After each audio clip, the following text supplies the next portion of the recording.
Right. Well, thank you very much for coming along. It's been quite some time since we last had a Zoom session, so it's nice to see your faces again. Hope you are all keeping well and keeping the stress levels under control with this crazy time of year with kittens and all these natural disasters and everything. So tonight I would like to present the pilot report for the Shelter Register Aotearoa for our first 3 months. It's a little bit overdue, but we got there in the end. So I will do that tonight. We have a prize draw to make at some stage. And David is going to talk to us a little bit also about some, I'm not exactly sure, emergency management, flood relief for shelters. So that's our agenda for tonight, and we will have some time at the end as well if anybody has any questions or any issues they want to raise. So, or just ask questions along the way, that's absolutely fine as well. So David, I will hand over to you. Thank you, Sarah. Hi, everybody. I hope you're all coping okay. I wanted to jump in because we have obviously had another national state of emergency declared in the last couple of weeks. And I was just up in Hastings over the weekend, working at one of the temporary shelters there. And obviously we're kind of interested in how things go from an animal identification point of view. And what we would like to do is try and support a national campaign to get more animals microchipped and on the companion animal register. There was lots of good news stories happening over the last few days with reunions. There were some animals that have been admitted into temporary shelters that are not identifiable, and that's a concern. And then also grimly, there's a lot of deceased animals up there as well. Both cats and dogs, but also horses as well. So even from an identification of deceased animals, I think it would present a lot of closure for people to know where their animals are and help with the sort of lost and found situation. So what I really want to do tonight is just quickly outline some ideas and get your ideas back about how something like that might work. We're trying to be a little bit respectful about the time that we start talking about this with people.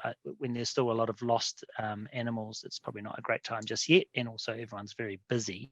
So we're thinking that maybe around April we might build up to a campaign that would invite animal rescues and shelters to participate in, maybe even vet clinics as well. And the way we thought it might work is, rather than us dictate what the campaign is, we support everyone with some microchips and registrations, and essentially you tell us the way you want to participate or not, whether it's something in your shelters that you do, whether it's a day or a month-long thing, or whether it's going out on the road and doing some sort of street appeal microchipping campaign in a mobile fashion. So loosely, because it's a very seedling idea, we would set up a form for someone to fill in to say, yes, I'm keen to be involved, and this is the way we think it might work in our local community. And then we can work together about how many microchips and registrations you think you might get through, and how long that campaign might go on for. And then we would provide a lot of marketing support, both for the individual campaigns, but from a national perspective as well, just saying, it's April and this thing's going to be happening in, say, the first week of April, and get involved. It's interesting, as you know, I might know that 60% of our registrations on the companion animal register come through vet clinics, so that's happening through that sort of vaccination and desexing process. But of course, the weather's a little bit indiscriminate about where it hits, and there's a lot of animals that I've met in the last few days that don't go to vet clinics at all. So anyway, so that's very much a broad brush idea. Has anyone got any feedback on that? Sounds good, David. I just wondered though if people would also need some help in getting their animals microchipped. So starting in April would be good. If you're going to go around with a van distributing stuff and talking to people, maybe you've come across people who actually need their animals microchipped. And if you have a vet or two or somebody who's trained in microchipping in the van with you, they could do the job straight away. And that would help people as well. That's definitely the plan, Peter, for sure. We would see it sort of as an all-in-one. We've got some scanners and things like that. We've got Bluetooth scanners, which means that you can scan the microchip and it populates the microchip number in a field. So I'm hoping that we can do it quite in a paperless and fast way as well. You can do, and if any of you are implanters already, you'll know that you can, create registrations through your phone, just through the website on your phone. So it should be pretty mobile friendly. One of the other things we'd considered is whether we pre-load a credit on the participating shelters accounts, or whether it's easier to get you to join another account that we control, that basically means you can just microchip to your heart's content and it goes through to one place. There's a little bit of thinking to do around that. Yeah, just from my perspective, having had the CANS D16 grant, with the credit loaded straight on the account, A for the D16 and B for the microchip registration, complete nightmare for our accountant. She got very angry. Oh, okay. So possibly the second option that you brought up there, with maybe just a separate account, just to make things easier for those of us who are using accountants. Yeah. So I was just going to say the second option, I think, would mean that you would have better control over the statistics as well. Then you would actually know how many have gone through that. Yep. I think from an accounting point of view for us, it would be, the idea is to raise the profile of microchipping and registration, and we're happy to invest in that. It would be good if, and this probably is the wrong audience, if people are going into their vet clinic, say, and they're happily to pay for that service, it would be quite nice for them to continue to pay for that rather than they all get put into that free account. But we can talk to vets about that. It probably doesn't apply for the likes of your shelters. Okay, good feedback. Thank you. With that second option, it would require, you'll have an email address to log into the register as it stands. So you wouldn't be able to use that email address because that's already attached to an account. You'd have to have another email address that's not used on the companion animal register to log into we've got an account now called the flood account, which some of those local rescues are using. So very good. Okay, and doesn't sound too arduous. Does it sound like something you'd want to be doing? I'm presuming you're seeing lots of animals come into your shelters that aren't desexed or microchipped already. So yeah, it's something that we all want to promote, isn't it? So yeah, and obviously the cost is a barrier for a lot of people. So yeah, if we can do this, it would be great. Yeah. Okay, I'll try get something together. Get as many chipped as you can. Yeah, that's the thing, isn't it? And yeah, very good. All right, well, thank you very much. Yeah, I don't know, just time-wise, we're a bit short on volunteers, so I'm not exactly sure what you're asking. Support it, but not sure, would we, because most of our cats that come in are all strays anyway, most of them. We don't get many surrendered, which, well, we get some that aren't microchipped, and so we microchip them anyway. So you're wanting to raise the profile and have a free microchipping campaign, is that right? Yeah, that's right, Rachel. So the reason why we don't want to sort of dictate exactly how it's going to work is for exactly this reason. So if it doesn't, if there's some flexibility there, then it might be that you can you know people in the community that need animals microchipped, or maybe not. So that's no big drama. It might be that you think you can team up with a local vet clinic. You're in Wanaka, is that right? Yes. Yeah. So it might be you team up with a local vet clinic and go, Companion Animal Registers doing like providing free microchips and registrations. So can you guys do all that side of things, and we'll do a fundraiser in the car park as people turn up to do it. You know, like, so it doesn't have to be exactly, we're happy to help. So it's there's a lot of flexibility about how you might be able to do it. Okay. Yeah. Cool. Nice. Thanks. Okay. I do need to shoot away, I'm afraid, because I've just had to go and pick up my wife from the airport. She's been in Hastings looking after little baby cats as well. So thanks very much for all your ongoing work, and we'll see you next time. Thank you. Thank you. Bye. Thanks, David. Bye. All right. Well, that's some food for thought for you anyway. See what we can come up with to help out with that. And yeah, if you have any more questions or ideas, then just get in touch with David or NZCAR.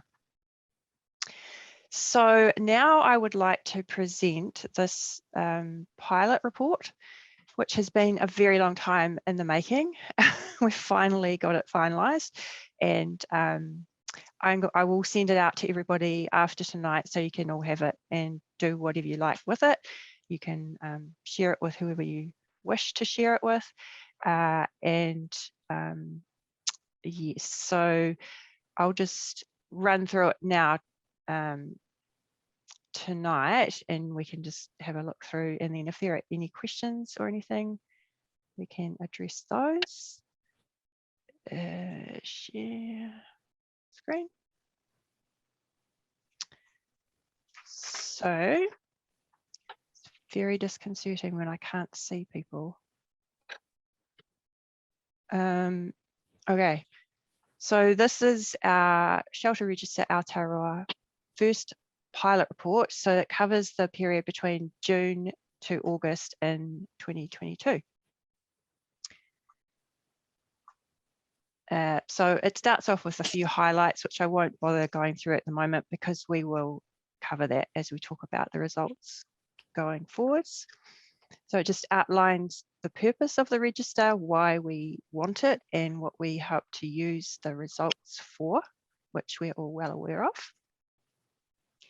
And then it talks about the animals that we use. So at this stage, it's just cats and dogs, and the fact that the data is anonymous. And then we're looking, so for the 3 months of this pilot period, there were 26 shelters that entered data for complete data for all those months, which is pretty good. And then it just talks about the metrics and the reporting. And so this you probably haven't seen, which is, it's a map of the distribution of participants that are providing data for us. So it's good because we have, we pretty much cover the whole of New Zealand apart from Gisborne. So we've got shelters representing each region, although we don't have very high numbers in most of those. Obviously there are, you know, we've got more up around the Auckland area due to the higher population up there. So yeah, we will work on getting the numbers up. It's a constant battle, but we'll get there, I'm sure. Right, so this page is looking at the intakes and outcomes of the animals coming in and out of the shelters. So this is, the top is for cats and the bottom is for dogs. So there are a total of 1,605 cats coming in and 2,547 going out, which are quite big numbers. The numbers for dogs aren't as big, but that's partly due to the fact that we don't have a big number of shelters working with dogs supplying us with data. So that's quite skewed there. So the main findings from this graph is, so we've got cats coming in blue and leaving in green. So you can obviously see that there's a big there's a lot more cats leaving the shelters than coming in during these 3 months, and that's more than likely due to the fact that this is the quiet season, if there is such a thing.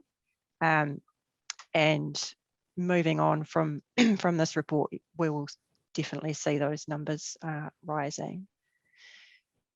So this number up here, this change, is the difference between, as a percentage, the incoming and outcoming animals. So the numbers coming in, the number of cats coming into the shelters was quite even over the 3 months, and the numbers going out were pretty high for June and July, and then decreased slightly in August. For dogs, it's interesting that the numbers coming in and the numbers going out are very similar. However, the number in the shelter overall are increasing. So these graphs break it down into the reasons why the cats and dogs are coming into the shelters. So the main reason that cats were coming in were because they were stray. So 65 of cats coming into the shelters were stray. And then the next biggest reason was owner surrender. That's reversed in dogs. So the main reason for dogs coming in was owner surrender, and then 30% were strays.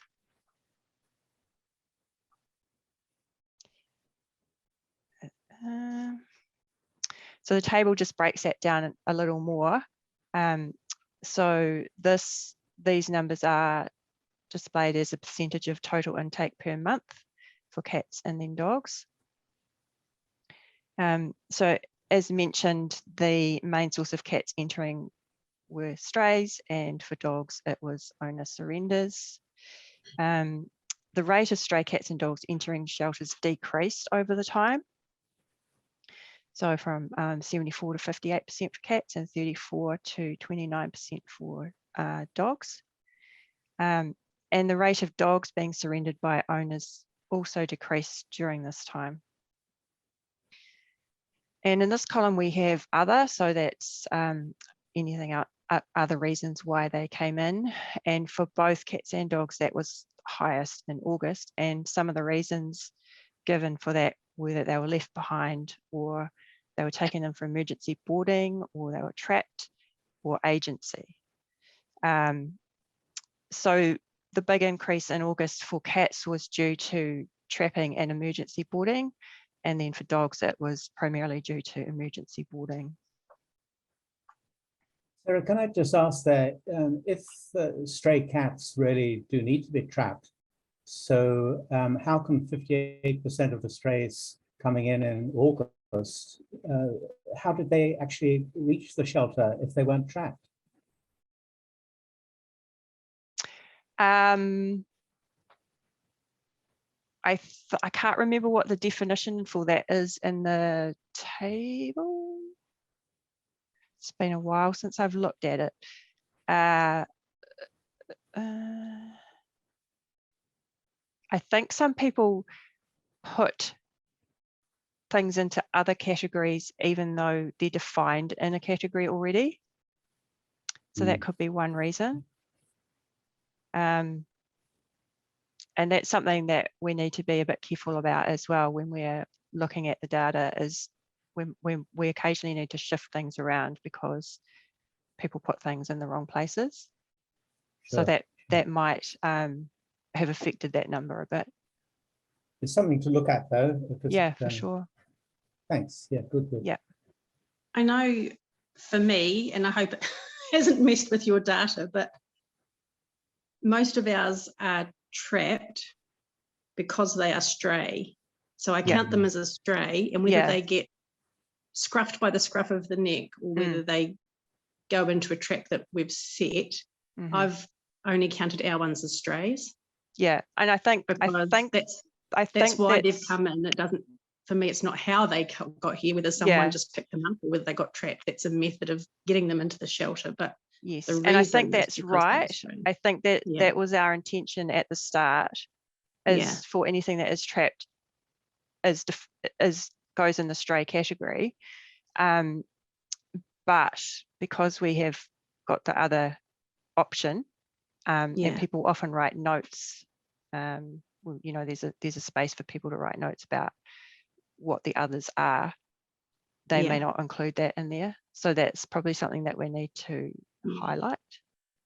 Unless it's, unless the difference is that you're wanting socialized strays that have already been desexed maybe, as opposed to unsocial strays which are born like to a proper stray or wildy mum or something. No, I think that I guess this one doesn't, I think that my spreadsheet doesn't separate it either. I don't separate out until I count at the end how many are socialized strays and how many are kind of wildy strays. No, they should all be in that in that category. Like the ferals and the strays all go in that category. I'm just looking in the spreadsheet now, and under stray it says unowned animals, free roaming and found animals do not include any animals that enter as part of TNR or community desexing programs. And under other, it's got intake for cruelty cases and protective custody and other types of admission not captured above. Please note reason and comment section below. If that's any help. Thanks. So I think the trapped would go into the stray category, but we obviously need to define that, make it a bit clearer. Yeah, you probably, because in the other category you've got intake, trapping, cruelty cases and protective custody. So I've been using the other category for unsocialized / wild strays. Okay, all right.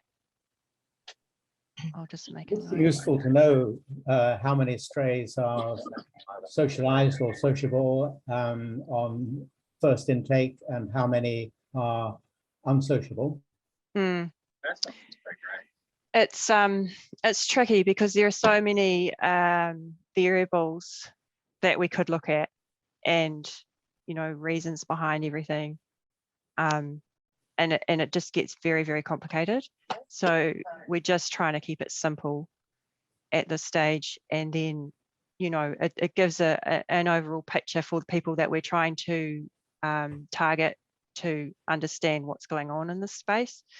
But I think it is important, especially moving forward, and this is why we had this pilot period, to, you know, make it clear what animals go in which category and iron out any of the wrinkles like that. So all this is good feedback. So do we maybe demarcate stray as maybe unowned but social, and the other category as unowned, completely unsocial?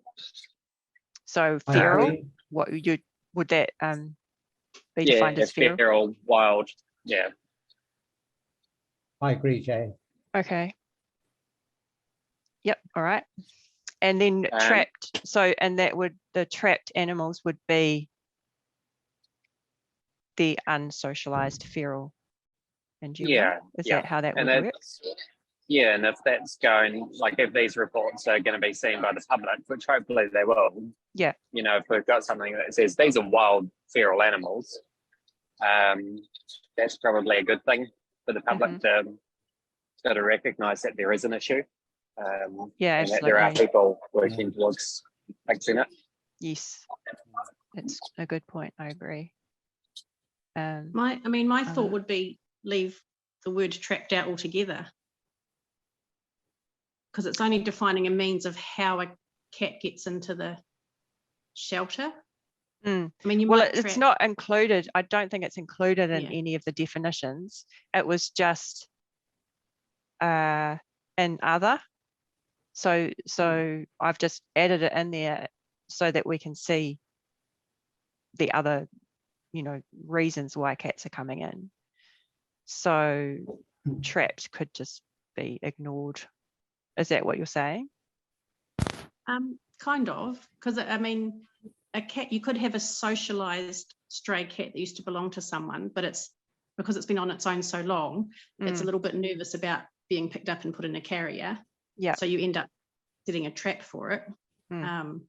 So it could be, it's still a socialized stray or it's an unsocial stray, and whether you grab it by the scruff of the neck because it's a tiny kitten, it's still a stray, or whether you have to set a trap, it's still a stray. So trapping is, I mean, if you have trapped as a category, you could have, picked up by hand as another category, because trapping to me is just a means to get the cat in. Yeah. Just as it is to pick it up and put it in a carrier and bring it in.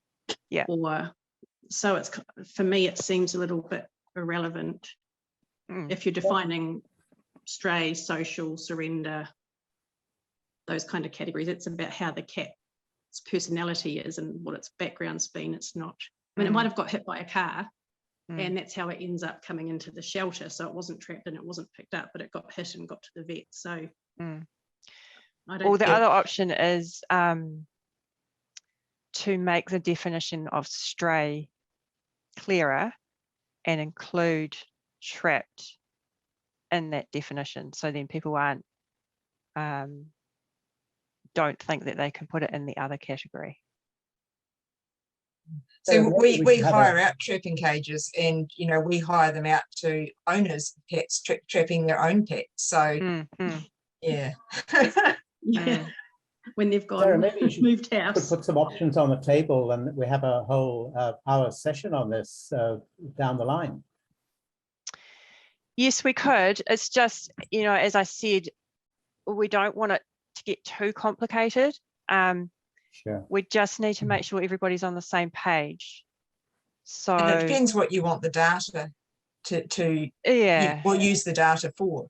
So ultimately, if there's a reason to use it to show the difference, then let's capture it. But if there isn't, then why? Because it just makes it another category that you've got to separate out. That's right. That's right.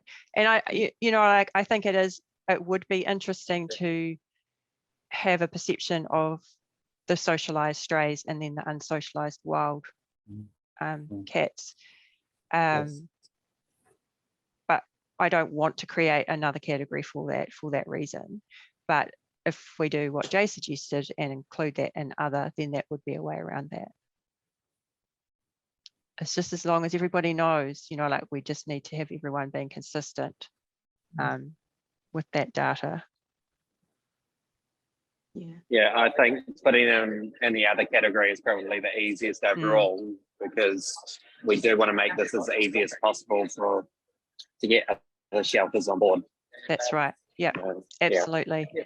Definitely. I think the only reasons that I've used other were ones that were left behind. So they're neither owned and they're not a stray, they've been abandoned.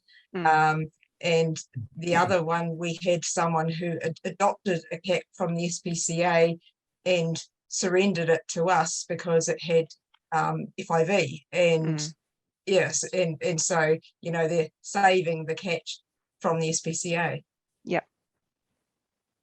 Yeah, no, that makes sense. Okay, well, maybe we do that and then just leave out trapping. Do we maybe want to put in stray that it includes abandoned? Because I'm in a loud environment.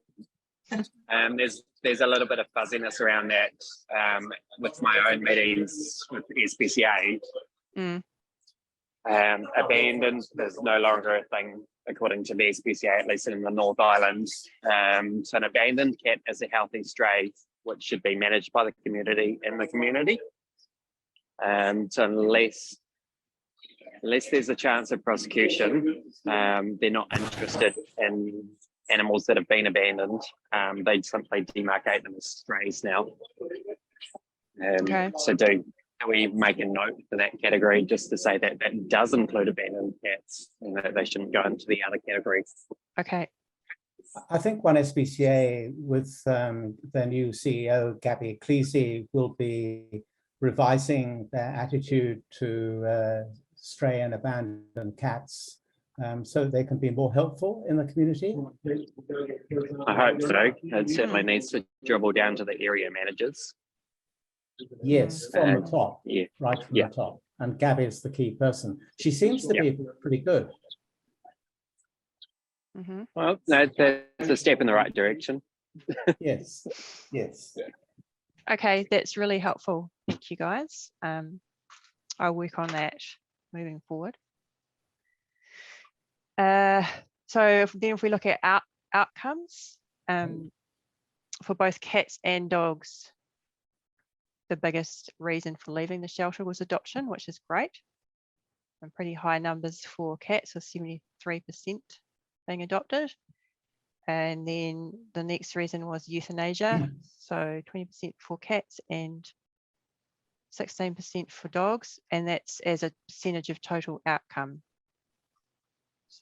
And then with that's the table very again, interesting on the cat outcomes, because Lonely Meow, who's got records going back over 25 years, was pretty consistent on exactly those figures. Adopted 73% and euthanized 20%. It's very, very interesting that here we come up again with these figures. It's obviously a trend then. That's good though. Well, consistency too. Yes, absolutely. And then again, this is the table that just breaks it down a little more. Basically saying what we've just seen. So if we look at adoptions, the solid lines are the animals that were adopted, and the dashed lines are the animals that were incoming, just to give you an idea of the number of adoptions relative to incoming. So for cats, there are a lot more animals that were adopted than came in during this time period. That decreased a bit, quite a lot between July and August. Whereas for dogs, it was much more consistent relative to income and just a gradual increase. There's 1,862 cats that were adopted, which is quite a good outcome, really. And then looking at it as a percentage of outcome down here, so 93% of cats that left shelters were adopted, and 82% of cats that left shelters were adopted. Desexing, so I've got the same thing again. This is just the raw data, the numbers. So the number of animals desexed decreased during that time, and the number of dogs increased slightly. And I suspect this is just all due to the fact that this is the quiet season for cats, that we're seeing these downward trends. And then as a result, as a percentage of live outcomes, 79% of cats that left the shelter were desexed, and 69% of dogs. But that's only desexed during that month as well. So I mean, no, this is for the whole period. So this is an average from June to August. These are broken down to the months. Yep.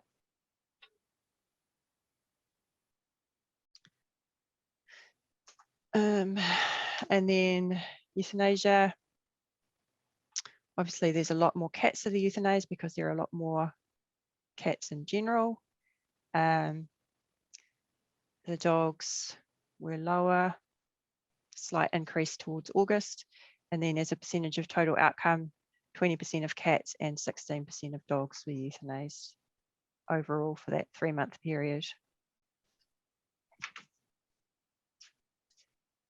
So then we come to population change. So shelter animals can't use a calculation to estimate, well, to sort of indicate whether a population is increasing, decreasing, or staying the same. So they take the total outcomes divided by the total intakes for a time period. It's a little confusing, but I think if you can get your head around it, it's quite interesting, and I think it will be helpful further on down the track when we have more data at being able to predict what's going to happen to the populations. So basically, if the number is above 100%, it means the population is decreasing. So if you get 107%, that means 7% more animals are left than came into the shelter. And then conversely, if it's below 100%, it means the population's increasing. And then it remains unchanged at 100%. So if we look at our data over the 3 months, this is equilibrium. So anything above this, the population's decreasing, and anything below it, it's increasing. So you can see that the population of cats in the shelters was decreasing, especially from June to July, and then it picked up again from July to August. For dogs, it remained pretty much stable throughout that time with a slight decrease. So that's per month. Overall, if you look at the 3-month period, the outcome for cats was 159%. So that means 59% of cats left, then entered the shelter. So there's a net decrease in the population. Whereas with dogs, it was only a 6% decrease. So it's reasonably stable. Does that make sense to everybody?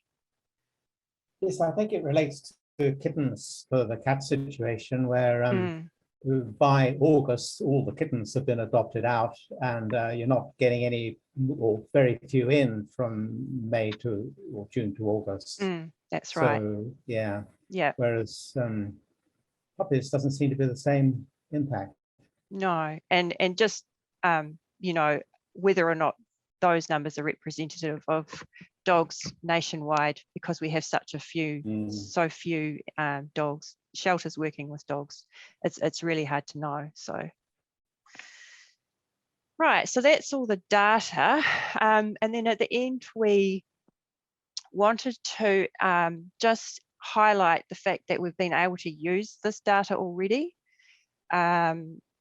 And this is just, again, we're a bit further on down the track now, but this is relating to just those first 3 months of capture that we've got. So there was the MPI shelter meeting, which so MPI approached us and they wanted some feedback about the current status of the shelter environment.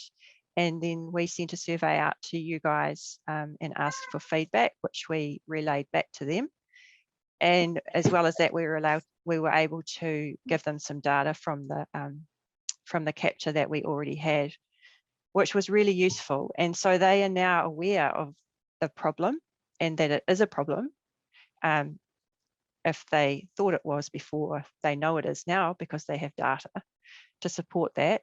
So they're thinking about how they're going to progress that or work with it. And as we move forward with this project, obviously we're going to start seeing trends, you know, throughout the year, and that's just going to help consolidate that, which will be great. I was very impressed with the MPI submission to the Environment Select Committee. It was really good, and they seemed to be aware of the issues, as you say, that they're facing. And Forest and Bird did a good submission, but the one SPCA one I felt was not quite so good. Yeah, so that's the next thing I wanted to talk about was cat legislation. So as Peter said, there's currently a petition that's been submitted to the Select Committee proposing mandatory desexing and microchipping of cats.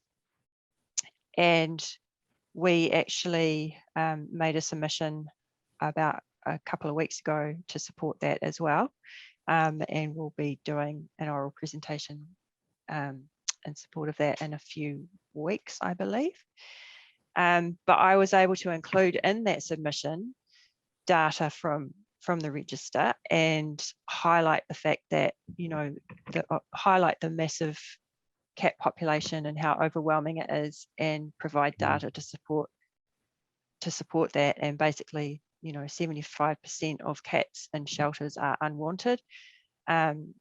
So that was a really good chance to, again, highlight the fact that this is a massive concern, and a lot of it can be eventually overcome by microchipping and desexing. So we'll see what happens there, but you know, it's been really great to be able to use this data and highlight what's going on.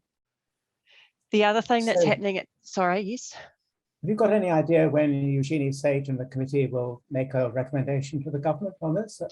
later this year, I guess? You know, I'm not sure. We actually thought it was all the submissions had been presented, and yes. both the written and oral. But then we got an invitation at the end of last year to submit. So I think there might be a couple more that are going through the process. So I'm not sure at this stage, but hopefully the submissions will be closed soon, I would imagine, but I'm not sure. Yeah, so the other thing that's going on at the moment, which is also very exciting, exciting is probably not the right word, but it's exciting that something is happening, is the campaign around prolonged confinement and tethering of dogs that the SPCA and Chain Dogs Awareness have been promoting. So the government is now taking notice of this, and MPI have put together a series of proposed regulations for prolonged tethering. So they're not addressing the confinement issue at this stage, but they have 6 proposed regulations for prolonged tethering, which are now open for feedback and to make submissions on. So if any of you feel inclined to support that, the more people we can get behind it, the better. The SPCA have put together some information and a template email that you can use and just send as is or personalize. So we're going to be promoting that as well. So in terms of the shelter register, there's probably not a lot we can use at this stage, but once these regulations are hopefully enforced and implemented, then we may be able to help provide feedback about how effective they are going to be by using some of the data from the register. So that would be a really useful application. And then the other thing that is not currently an option, but further on down the line, once we have the capacity to include shelters working with poultry and birds, MPI are concerned about the biosecurity risks of backyard poultry and the impact of pest birds. So once we have data from birds, we may also be able to contribute to that. So that's just a few things that we have been using the data for and that we could possibly use the data for in the future. And I'm sure there will be many, many other chances to use it as well.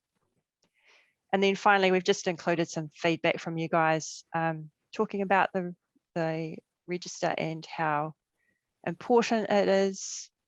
And hopefully people will be able to read that and get on board with it. And then finally, it's just another prod to get people involved, because we really do, we desperately need more people to be part of it. And it's not easy because everybody is so busy, and we just, we're really grateful for the commitment that you guys are providing, getting your data to us, and we just need to keep that going. So that's the report, which I will send out to you. And hopefully in the not too distant future, we will be able to also provide you with the December and January data, because that is showing some really interesting trends. And yeah, I'm pretty excited to get that out there. So we're definitely seeing increases in the number of animals and all the things that you'd expect to see. So it's not surprising, but it's great that we can actually capture that and it's there in black and white. So I'm really hoping that we can get that sorted in the next few weeks. There have been all sorts of reasons behind why we haven't got that data yet, but we'll be catching up soon. So hopefully I'd like to be able to hold another Zoom catch-up session in March, and then hopefully we can go through that at that stage. Before I move on to the next bit, is there anything anyone else would like to talk about relating to the register? I mean, the report, sorry. I think for me, one question is I guess, the definition around euthanasia. And I know I've mentioned it to you before, but just I guess because there's others to talk with, because 20% seems quite high for me. But then other people will be dealing with lots of other issues that perhaps we don't see here, because probably for us, euthanasia would be around about no more than 5% of the animals. We'd get in between 80 and 100 animals a year, cats, and only only a handful, literally a year, would be euthanized, usually just because they are so sick and not recoverable. Jay can probably answer that question, but I think it probably depends, as you suggest, Rachel. It does depend on the area and the animals that are around, and the degree of wild and feral animals out there, and the the disease and that sort of thing. So the number of colonies. So I'm not 100% sure about that, but do you have any comment, Jay? I do. So I'm always going to put my hand up and say that the statistics for youths are probably mine, which sucks, but it is what it is.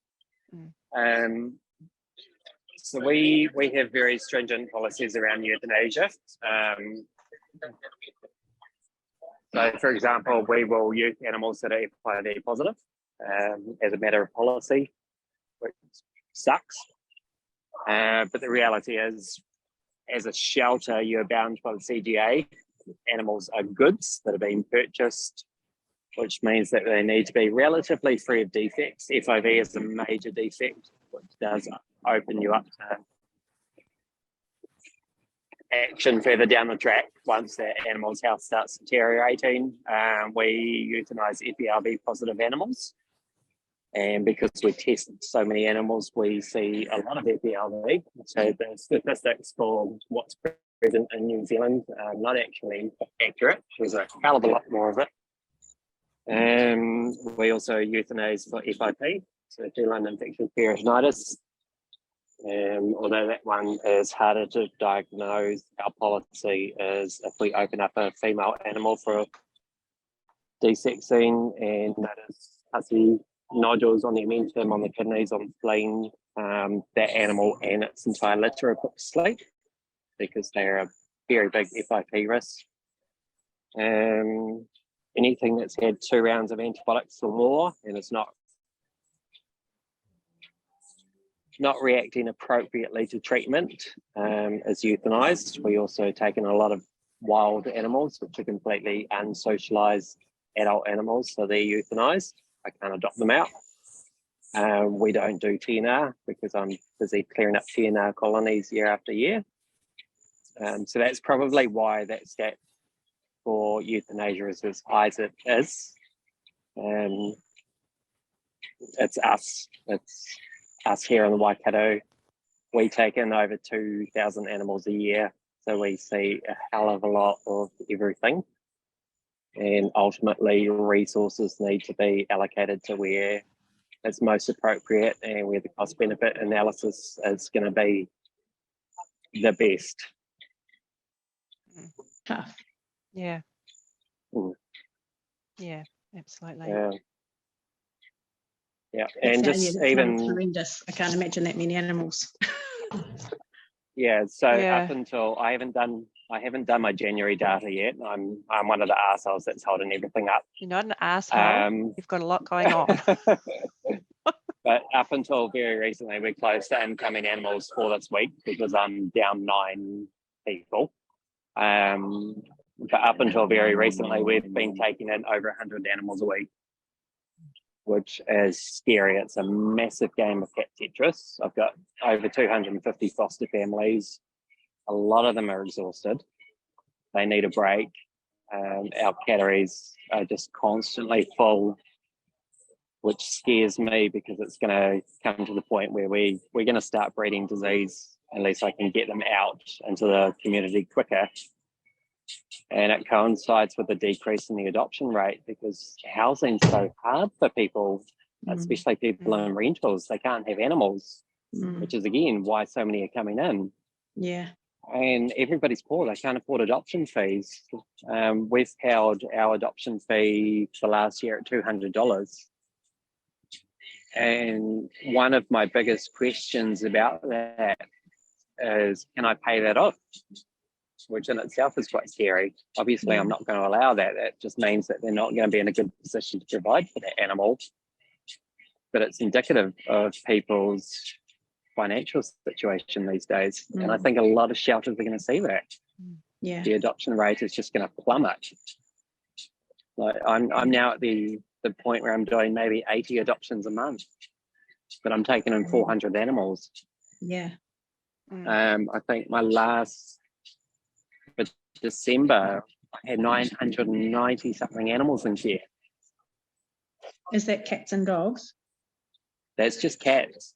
Wow. Just cats. That's incredible.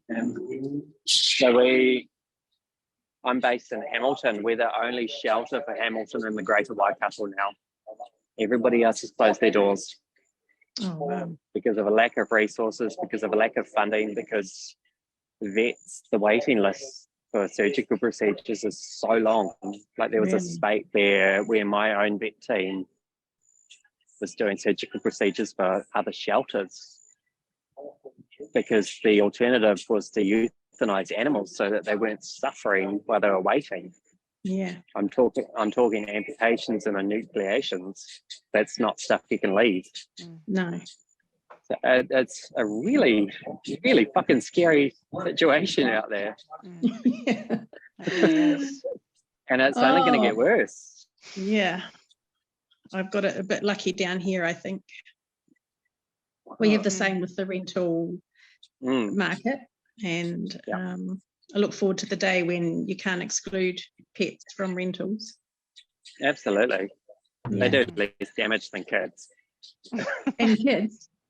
Yeah, way less than kids. Yeah. Way less. And a lot of adults too. Well, that's true. Yeah. That's true. That's Wow. true. Yeah, it's I pretty feel for you, tough. Jane. And the numbers, you know, as Jay's indicated, the number of cats out there is just incomprehensible. Yeah. So and I think that euthanasia rate would probably raise overall. Speaking to a lot of other people that are running shelters, and I'm good friends with them. We don't necessarily see eye to eye on a lot of things. I think if testing for FIV and FELV and having a policy around those was more prevalent, we'd probably see a lot more euthanasia as well. Yes, please, my credit. Do you want my card? Okay. Yeah, I guess Sorry, I'm at the pub. it's all good. I think you've been there before. Sounds like it's where you need to be. Yeah, we're just jealous. Yeah, absolutely. And understanding those legal obligations that are outside of what our normal day-to-day lives are. So, for example, the CGA thing, a lot of shelters don't realise that animals that they are adopting out are goods under the Act, which means that they do need to be relatively clear of defects unless you're contracting out of the CGA. So a lot of these FIV positive animals that are getting adopted out are effectively defective goods, which the shelter, they're going to be on the hook for vet bills for a very long time if the public who are adopting these animals sort of wise up and go, hey, I don't have to pay my own vet bills. The shelter's sold me a defective good, they have to pay. We've also got obligations under the Fair Trading Act. And I think this is one of the reasons I'm so keen on the shelter register program. And I've had this conversation with David a couple of times, is I am especially keen to see a set of standards for shelters because we exist in a grey area legally. And I know some of what some shelters are doing is not legal. I'd also like to see an accreditation scheme so that we can sort of provide that united front to the public and say, hey, we're all pretty much doing the same thing. You can trust in us. Absolutely. Yeah, tricky. Yeah, it's very complex, isn't it? I think sometimes grey areas are good. They are if they work into your advantage, but we're going to come to a point where it's going to become our downfall. And we've already seen, I know in my particular area, we have seen a decrease in the confidence of shelters as a result of the behaviour of a couple of shelters who have done some really dodgy shit, and it's impacted all of us. Right. It's amazing how many you're all here for the same reason, and so many compete with each other and run each other down, and it's like, what why do you even bother doing that? And that's one of the things that the public do see and they do comment on, and it does erode the confidence in the shelter industry as a whole. But then you've also got shelters that are straight up stealing animals and adopting out sick animals knowing that they're sick. Again, erodes the confidence in the industry as a whole for the public.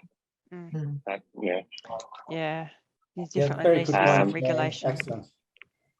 Yeah, and I'm always very much, I hate euthanasia. My vet is, there are days where she won't speak to me. But we have those hardline policies that are very, very clearly defined to take the emotional aspect out of it and just say, hey, this aligns with their policy. So unfortunately, that means that that particular animal needs to cross the bridge, which does make it that little bit easier. And it means that I'm not going to be adopting out animals that are going to cause heartbreak to their family once they've left the shelter system. And it also means that those same animals are not going to enter the shelter system again down the track. So this is one thing I've noticed a lot of, is elderly animals that are adopted out by shelters. I have my own policy. Elderly animals need to be adopted by elderly people. And when elderly people want to adopt, I'm straight up, the animal has to die before you do, because I don't want them coming back into a shelter system.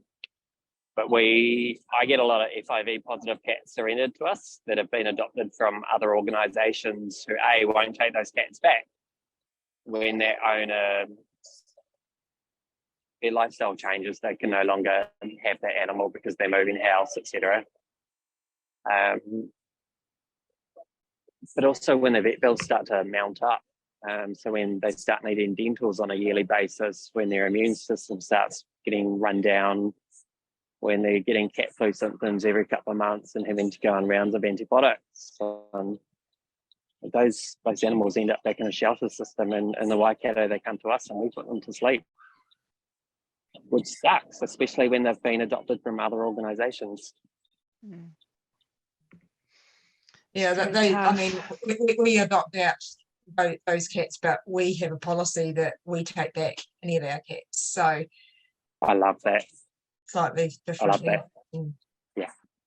Yeah, and that's one thing we have in our adoption contract as well, is any animal adopted from us cannot be rehomed. So if they need to be rehomed, they have to come back to us, and that is one thing we do enforce. I've taken people to court for that, to enforce it. Because I want to be their safety net for the rest of their lives. Because I don't want the situations that I'm talking about to happen to animals that have been in my care. So I love that you take back your animals, because a lot of shelters won't. But we take them back from other shelters because they won't take them back. Yeah. Oh, really? Yeah. Wow. Yeah. I mean, we take ours back, but I don't think all the ones in this area would. I can't imagine not taking them back, because they're our babies. Because you cared for them and you adopted them, you loved them, you adopted them out, so they're yours forever. Yeah, so there'd be 4 in our vicinity, and they would all 99.999 100% sure they would take them back. So that's great. Sounds like you have some cowboy ops. Well, that's rescue. There's a lot of cowboy operations, unfortunately. Yeah. Yeah, because there's lots of little groups that pop up here and there because, you know, this organisation's not doing what they want it to do. They don't, you know, everyone has slightly different ideas and what have you. So that's why another group appears. But yeah, there may only be 2 or 3 people, and yeah, some of the things that they do are quite questionable. Adds to the chaos. Yeah. Do you think One SPCA should take more of a lead in this area? I think they've probably done their dash. They've made so many promises and broken them that they've totally eroded public confidence in them. Other than being a PR machine, I know in our area they don't do anything. So I have to coach people on how to get animals into the SPCA if I can't take them. Yes, that's true. Yeah. And one thing we've discovered is it depends on who you talk to at the reception desk and what mood she's in. Exactly, it depends. Yes, it depends who you talk, who the individual you talk to at that particular SPCA on that day. There seems to be no consistency. No, so I've personally taken to giving out the cell phone number for our manager for the SPCA down here, because that will get animals in the door according to their vulnerability scale and what they can and cannot take in. But for example, if you talk to the receptionist at our particular SPCA and she's in a bad mood, she will turn away kittens with a broken leg. Yep, true. Yep. And that's one of the problems that the public have. And it's a nationwide thing. And my line of thinking is the receptionist is not there to be a gatekeeper. Not necessarily she, but they are there to refer that call to the appropriate person within the organisation. Exactly. Well, thank you, Jay, for that insight. It does help to understand, you know, when you're working at the coalface and you see what's going on and the scale of things. It definitely is enlightening and helps keep things in perspective and explain why things are like they are. So it's just huge, a huge and complex problem, and that's why we need to keep going with this. And it seems like it will never eventuate, but the problem is that everything takes so long, you know, to go through government, to get things regulated. It takes so long, and people are in it now and are frustrated and helpless, and they don't see the way forward, and so they just think, well, obviously not you guys, and they just think, well, what's the point? Nothing's going to change. But it's really important to keep the big picture in mind and work towards it slowly. Oh, absolutely. Well, I've been involved with stray cats for 30 years now, and I'm actually very pleased to see the initiative from Companion Animals New Zealand. And that we are now getting some analysis of the problems that exist with One SPCA. So thank you, Jay, for all that. Hey, that looks a nice new drink too. Fantastic. They treat me also, well here.